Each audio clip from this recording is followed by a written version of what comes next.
ساده الفاظو د ملت مربوطه کارونه د قانون په چوکاټ کې دیتا نظام یې شي.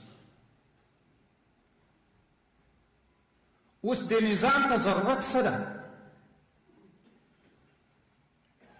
یو ملک دپاره نظام باید وي. ولې؟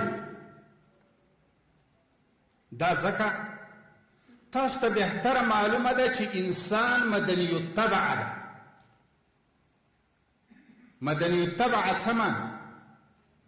طبیعي لحاظ سره ضرورت لري، خوراک ته ضرورت لري، نکاح ته ضرورت لري، سکن ته ضرورت لري، صحت ته ضرورت لري.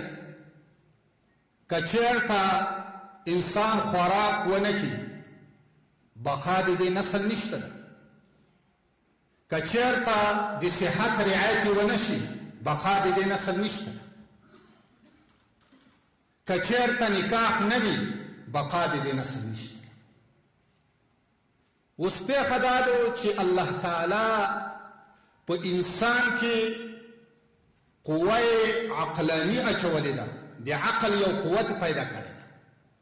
خو بل طرف ته قوه شهواني هم الله تعالی په انسان کې پیدا کړې ده، د شهوت یو قوه هم پیدا کړې ده. او دغه دواړه قواوې سره په ټکر کې دي. قوه شهواني او قوه عقلاني دا دواړه سره په ټکر کې دي. خو غالب په کوم یو ده؟ غالب په قوه شهواني ده. هر سړی دا وایي چې دا ځمکه د ټول زما ملک شي، بل چاته حق پکې نه ورکوو.